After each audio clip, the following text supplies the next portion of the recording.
Good morning everyone student. जैसा कि आपने कल प्रीवियस वीडियो क्लास में क्वेश्चन सॉल्व किए थे और आज हम एक्सरसाइज जो हमारी फर्स्ट है उसका दी एंड कर देंगे। आज जो एक्सरसाइज फर्स्ट के कुछ आगे की जो रिमेनिंग क्वेश्चंस है जिसको हम किस तरीके से सॉल्व कर सकते हैं, किस तरीके से उन क्वेश्चंस का जो मेथड है वो अप्लाई होता है, वो आज हम आगे कंटिन्यू करेंगे।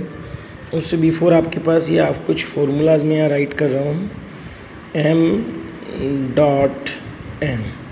इस डॉट का मीन्स आपके पास जो भी डिजिट आएगी उसका मीन है मल्टीप्लाई। तो मल्टीप्लाई में यदि कोई डिजिट है तो हमें यहाँ पर प्लस अप्लाई करना है। ये हमारा फर्स्ट फार्मूला है। सेकंड फार्मूला हम लोग बिलोंग करते हैं a m और a n। यदि ऐसे डिवाइड में आता है तो हम लोग यहाँ से राइट करेंगे m माइनस n। ये सेकंड फार्मूला है और यहीं से हम आगे लेते हैं तो ये थर्ड फार्मूला जो हम लोगों के लिए बिलोंग करता है। यहाँ आपने राइट किया a और यहाँ से आपके पास जो डिजिट है, आप लोगों को मैं बता दूँ, आपकी जो डिजिट्स हैं वो डिजिट आपकी अपॉन से रेफ़र होके और डिजिट जो है वो मल्टीप्लाई होती है। अब अपॉन की जो डिजिट है वो मल्टीप्लाई होकर आपसे रेफ़र होती है और उस रेफ़र होने के चक्कर में आप उस डिजिट को कम्प्लीटली स्लो आउट नहीं कर पाते हैं। जैसा कि मैंने अभी ये क्वेश्चन लिखा, यहाँ पर मैंने लिखा m और मैंने यहाँ से लिखा m, यहाँ m लिखा और यहाँ से n लिखा। तो इसको जैसे हम सोल्व करेंगे तो यह आएगा m इंटू n। कई बार इसी फॉर्मूले को हम इस तरीके से भी राइट कर सकते हैं, इस तरीके से यह। तो जब हम इसे रिप्लेस करेंगे तो यह आएगा और m इंटू n आएगा। जो अपॉन में वैल्यू होती है पॉजिटिव वो कन्वर्ट हो जाती है नेगेटिव में। तो हम इसको इस तरीके से भी क्या कर सकते हैं, सोल्व आउट कर सकते हैं। उम्मीद करता हूँ आपको समझ में आ गया होगा दोनों फॉर्मूला। फिर भी यदि आपको कोई डाउट है, मैं हर बच्चे को बार बार हर वीडियो में बोल रहा हूँ, आपको कोई डाउट आप मुझे पर्सनल चैट ना करें, आप मुझे डायरेक्ट कॉल कर लें 12 o'clock तक। मैं आपको बिना किसी हिचकिचाहट के, बिना किसी हेजिटेशन के मैं आपके डाउट क्लियर कर दूँगा। आप लोग चैट करेंगे, मैं उस चैट को नहीं पढ़ पा रहा और किसी क्लास की वीडियो क्लास में यदि मैं बिज़ी हूँ और मैं नहीं देख पा रहा तो शायद पेरेंट्स को भी ये लगे और स्टूडेंट्स को भी ये लगे क्या पता सर हमारी क्लास में ध्यान ही नहीं दे रहे। पर आप मुझे कॉल करेंगे तो हो सकता है आपका जो भी डाउट है मैं आपको क्लियर कर दूँ। पहली बात तो मैं डाउट रखूँगा नहीं, फिर भी यदि आपका कोई डाउट है तो आप मुझे बिना किसी हेजिटेशन की कॉल कर लें, मैं आपके डाउट क्लियर कर दूँगा। m डॉट और फिर आप यहाँ से ले लें m। डिजिट डिफरेंट होगी पर पावर्स इक्वल होगी, तब एज इट इज़ कंडीशन में a इंटू बी और पावर आ जाएगी आपके पास इक्वल। ये 4 फार्मूलाज आपके पास हैं जिनको मैंने आपके सामने यहाँ पर राइट कर दिया है। अब आपके पास जो क्वेश्चन है वो बहुत इजी क्वेश्चंस हैं जिनमें आपको दिमाग लगाने की ज़रूरत नहीं है। सपोज दैट आपके पास है 64 1/2। आपको 64 के फैक्टर करने हैं।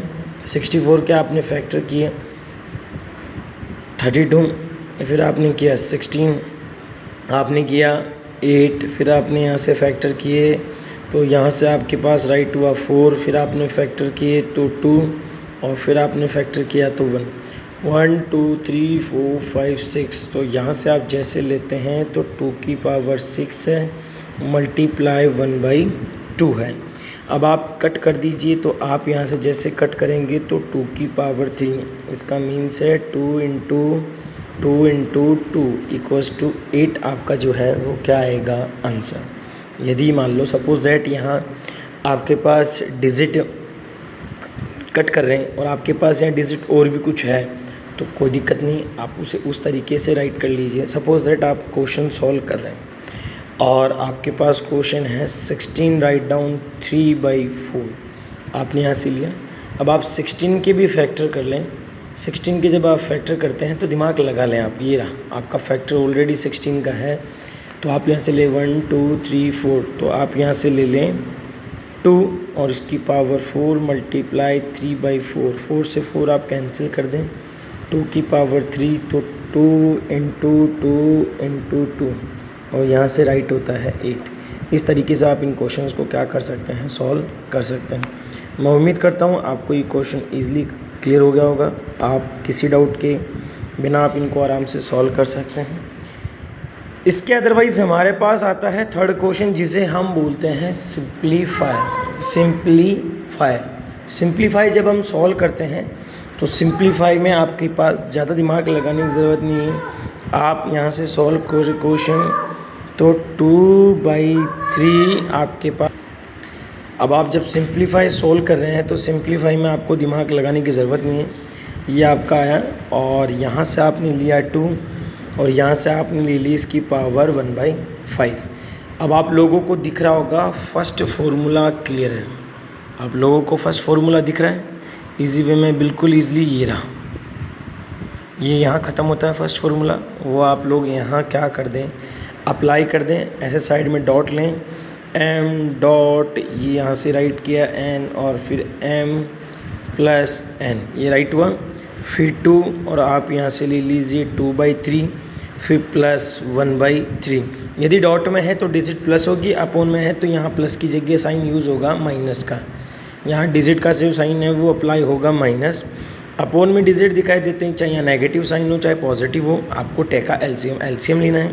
3 से जब आप 15 को डिवाइड कर रहे हैं तो 3 5 से 15 5 टाइम हो रहा है, और 5 को यदि आप 2 से मल्टीप्लाई करते हैं तो आता है 10। फिर आप 15 को डिवाइड कर रहे हैं 3 टाइम और 1 को मल्टीप्लाई किया तो 3 1 जा 3, और आप जब यहाँ से इसको सॉल्व करेंगे तो 13/15 है। अगर मल्टीप्लाई में आ रही है डिजिट तो आपको प्लस करनी है, और डिवाइड में आती है जैसा मैंने आपको अभी बताया था, यदि डिवाइड में डिजिट आती है तो डिवाइड में आपको प्लस की जगह क्या करना है, माइनस करना, और डिफरेंट डिजिट आती है तो देख लीजिए कैसा होगा। ये आपने किया इस तरीके से। अब इसका जो डिफरेंट है, इसका जो डिफरेंट वे है उसमें आप कैसे करें। Suppose that 7 write down 1/2 dot 8 write down 1/2। आप देखिए दोनों डिजिट डिफरेंट है, दोनों डिजिट यदि डिफरेंट है तो इसका आपके पास फॉर्मूला भी डिफरेंट होगा। a डॉट यहाँ से आपने लिया b dot m equals to a multiply b और पावर्स m। आपको मैं बता दूँ आपके पास डिजिट तो डिफरेंट होगी, डिजिट तो डिफरेंट होगी। इसे हम बेस बोलते हैं, इसे हम पावर बोलते हैं। बेस आपके डिफरेंट हैं बट पावर जो है वो सेम है, तो आप यहाँ से लें 7 × 8 और इसकी जो पावर थी वो है ये, तो 7 8 जा 56 राइट डाउन 1/2। आप इस तरीके से करें। उम्मीद करता हूँ आपके पास जो भी ये क्वेश्चंस मैंने अभी आपको बताए हैं ये आप इजी वे में आराम से सॉल्व कर सकते हैं। यदि फिर भी आपको कोई डाउट लग रहा है, जैसे सपोज़ आपको मैंने अभी एक क्वेश्चन और बताया था 1 राइट डाउन 1/3 पावर 3/7, तो मैंने भी आपको बोला था यदि पावर्स में कोई फॉर्मूला इस तरीके से राइट होता है तो आप सॉरी यहाँ n है और तो आप उसे इस तरीके से लिखें और ये प्लस की वैल्यू जो है वो माइनस में क्या हो जाएगी, कन्वर्ट। तो जैसे ही आप इसे मल्टीप्लाई करेंगे तो 3 ऊपर चला जाएगा रिप्लेस होके, क्योंकि डिवाइड में है, और डिवाइड में जैसे डिजिट जाएगी तो प्लस की जगह डिवाइड में जो डिजिट है वो कहीं में कन्वर्ट होती है माइनस में। ये जो 3 है हमारे पास कन्वर्ट हो जाएगा माइनस में इंटू 7, तो 3 माइनस इसकी जो पावर है वो होगी 21।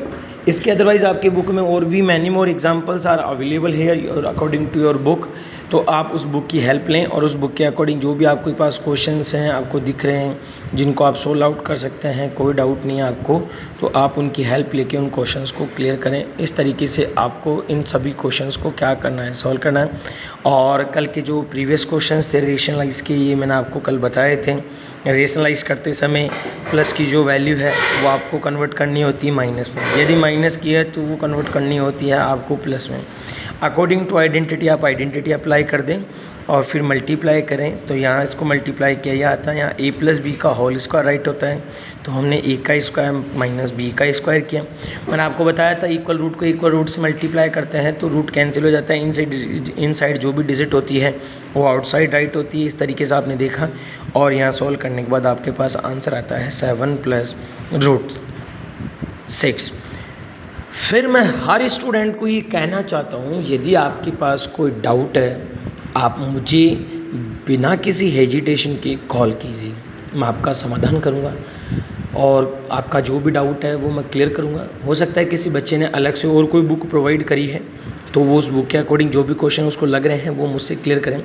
और बाकी मैंने ये भी आप लोगों को कहा है यदि आपके पास बुक अवेलेबल नहीं है तो कोई भी आपका नेबर जो बिलोंग करता है 9th क्लास CBSE स्टूडेंट से और जिसने 9th पास करके 10th चला गया है तो आप उसकी बुक लेके भी सॉल्व कर सकते हैं, क्योंकि आपका जो सिलेबस चेंज हुआ है वो उसी बुक से रिलेटेड है और उसी बुक के वो सारे क्वेश्चंस हैं जो आपका सिलेबस चेंज हुआ है। यदि आप प्राइवेट बुक परचेज करते हैं तो उसमें शायद हो सकता है many more questions are different, कुछ क्वेश्चन आपको अलग मिलेंगे। बट आप गवर्नमेंट बुक ही परचेज़ करते हो जिस पे गवर्नमेंट के सील और साइन लगे हुए हैं, तो आपको जो क्वेश्चंस मैं करा रहा हूँ सेम डिट्टो वही क्वेश्चन आपको मैच होंगे।